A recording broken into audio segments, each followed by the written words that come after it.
Welcome to the world of the Mighty Baker, where cake is life. This is the Mighty Baker podcast. I am Pete Tidwell, your host. I am a custom cake artist, bakery business coach, certified life coach, and the CEO at my bakery business, the Mighty Baker.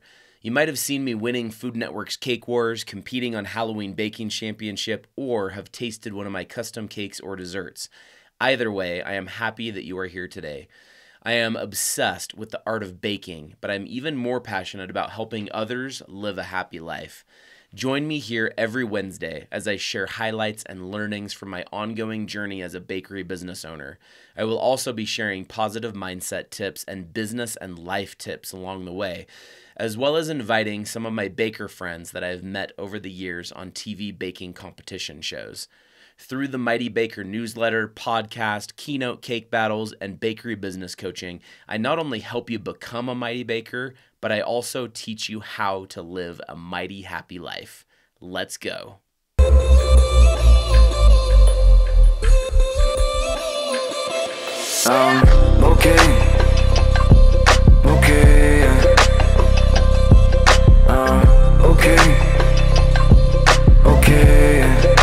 Hey, what's up, you guys? Pete Tidwell here with the Mighty Baker podcast. This is episode 28, and I am so excited to continue telling some of my story, some of the highlights, and then after I go through these next few episodes up to today, then I'm going to go back through and talk specifics about Cake Wars and Halloween Baking Championship and specific business topics, and then be able to invite some of my friends on these podcasts and start interviewing them about baking and pastry and just the industry and all the things. I am so excited, you guys. This is going to be pretty amazing.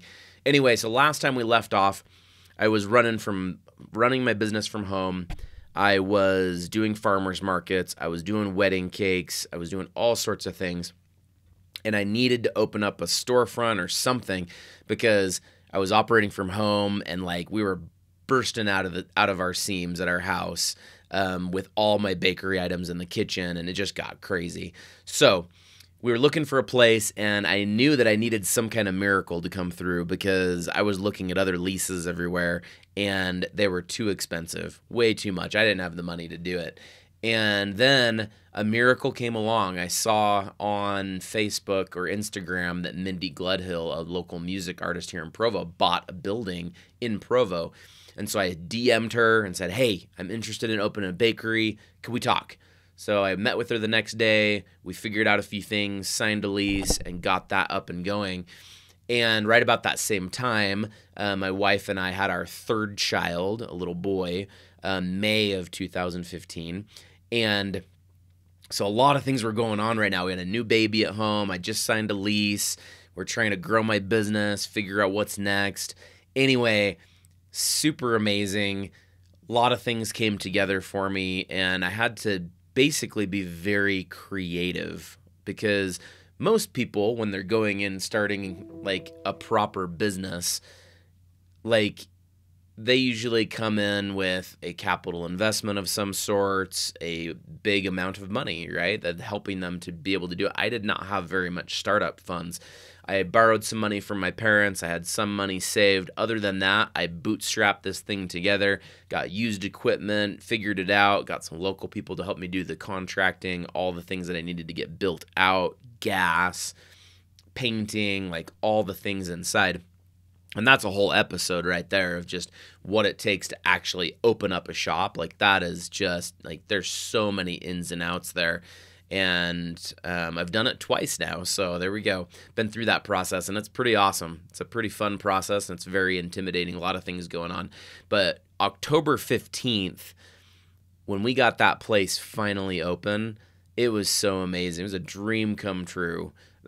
Beautiful, windows into the bakery, beautiful lobby, dessert case filled with cheesecakes and tarts and everything.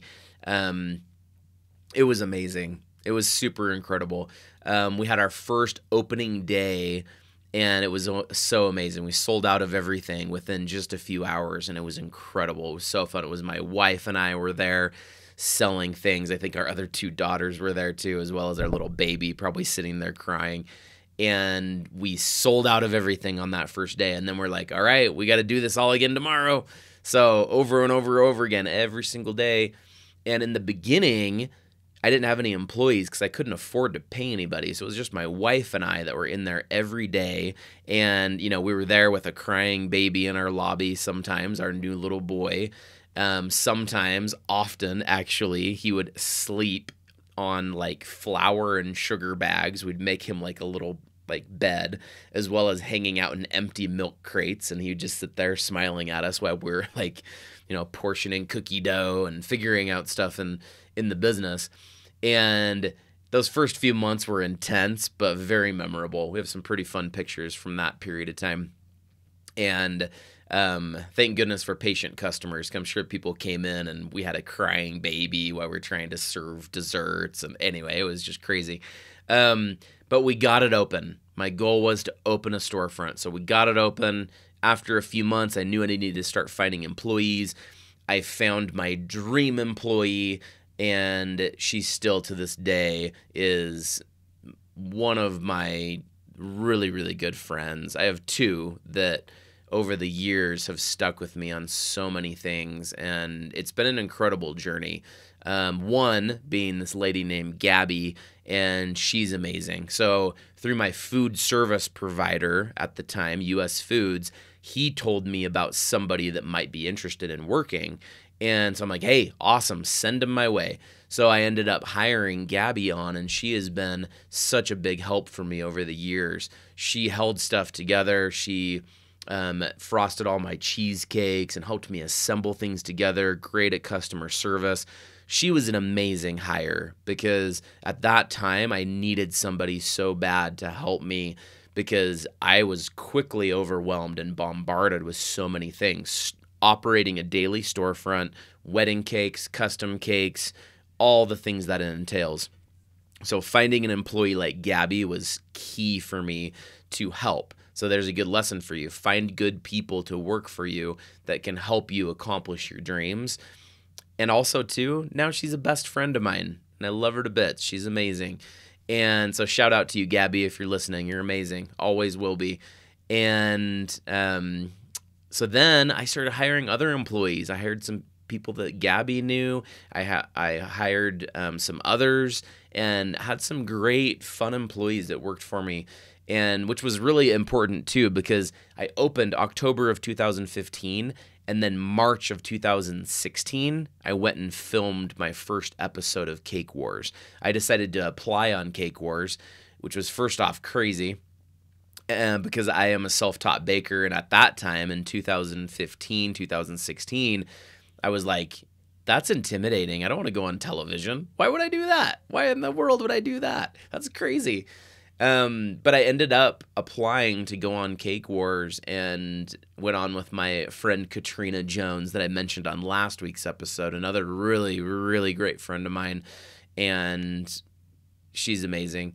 Anyway, her and I went on Cake Wars, and we ended up winning the first time, and it was amazing. And thank goodness I had employees like Gabby and others that were with me at the time holding things together at my shop while Katrina and I were gone. And then later that year in 2017, we got called back to compete on Cake Wars a second time on a winners versus winners episode. And we ended up going on that. And also, my employees held things together while we were gone, and we ended up winning that one as well. So the first one was Halo episode, and the second one was a Power Rangers episode, and we won both of those. And those are fun experiences, and I'm going to have separate episodes on those, probably in a few more episodes where I'm going to bring on Katrina as with an interview, and her and I are just going to talk Cake Wars, and it's going to be super fun. So we're going to do that to go into more detail there, but we're going to get back on track here. So my storefront was open. I had done Cake Wars twice. I put it up on my windows and everything that I was a Cake Wars winner, which were great for business. We had some amazing years. 2016 and 2017 were absolutely incredible. Mighty Baker was going gangbusters. We were going left and right and up and down. So many great things. I got up to 10 employees. We expanded our space, making it bigger.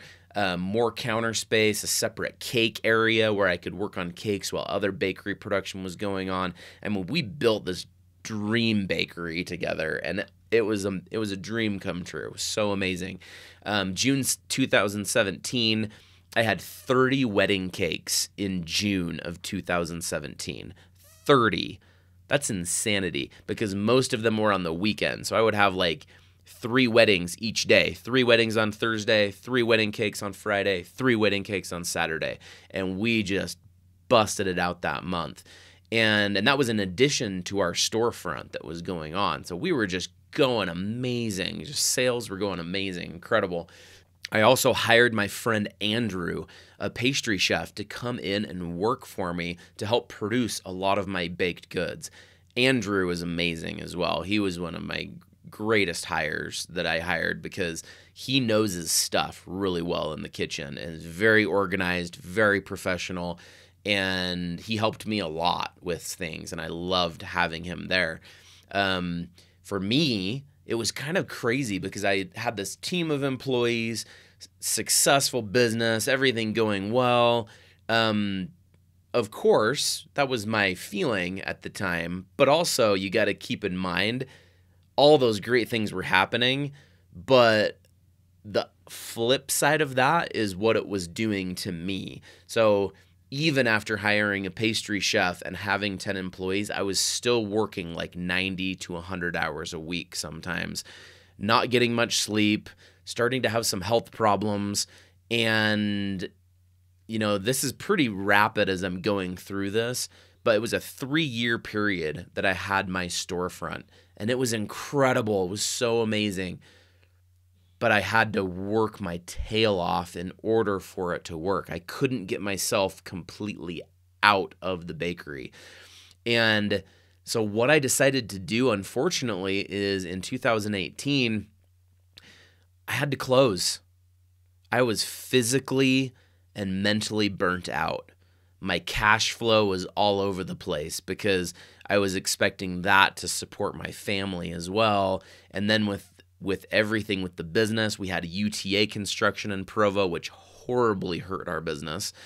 And we had so many different circumstances happening in a period of time where I just decided to close it down. I'm like, looking at the numbers, looking at my health, looking at everything. I'm like, I have to close this thing down. I can't do it anymore. I have to close it down and rebuild because I can't continue doing this. This is not a sustainable business model. Yeah, it was gangbusters. It was amazing. It was incredible.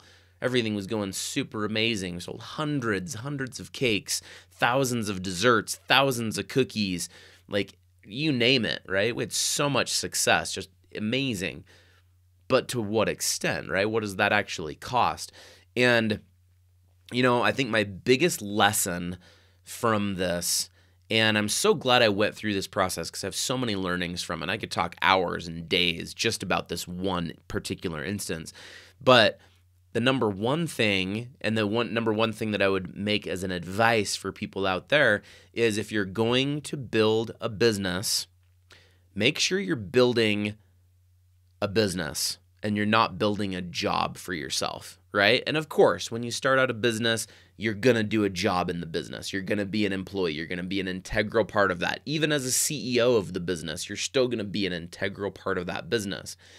But if you're working crazy hours and you're pushing yourself so that you're having physical and mental, emotional issues, you got to look at that.